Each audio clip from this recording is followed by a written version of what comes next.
דוגמה מאוד מעניינת לאן האומנות הולכת. האומנות הופכת להיות אישית מאוד, סיפורית מאוד ועמלנית מאוד. כלומר, האומן מפסיק להתעסק בדברים הגדולים, בשלום עולמי ובמצב האדם מול היקום, אלא הוא עוסק יותר בהתכנסות ובראיית האני שלו. ובעצם אנחנו נחשפים לסוג של יומן שהאומן כותב אותו. דניאלה שיינמן מציגה תערוכה חדשה במוזיאון רמת גן לאומנות ישראלית.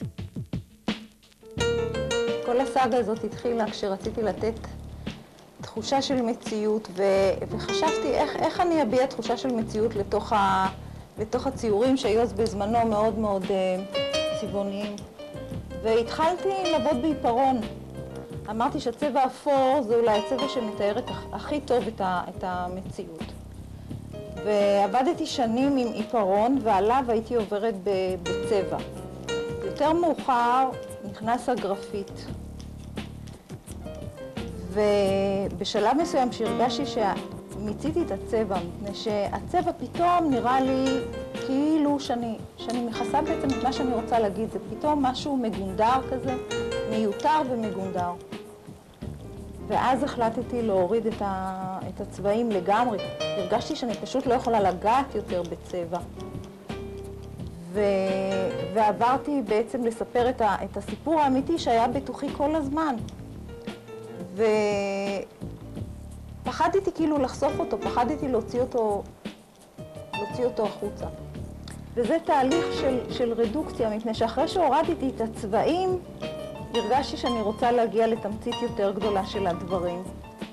ואז הורדתי גם שכבות בגרפיט, עד שהגעתי למשהו שהרגשתי שהוא הגרעין, הוא האמת, הוא הדבר שהוא לא מטושטש, שהוא עומד בפני עצמו, והפך להיות כתב יד אישי שלי.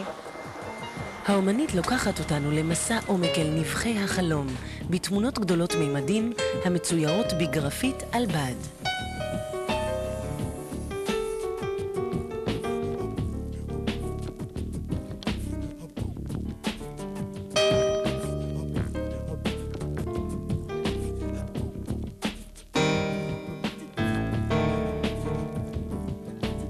אפשר לראות דמויות, מפני שהתכנים המקוריים עוסקים בדמויות, עוסקים בחיפוש אחר זהות, בזהות בזוגיות, עד כמה ביחד, עד כמה אנשים לחוד, עד כמה הם בודדים, וכמה הם מתחברים, וזה חיפוש תמידי שממשיך לאורך כל הדרך.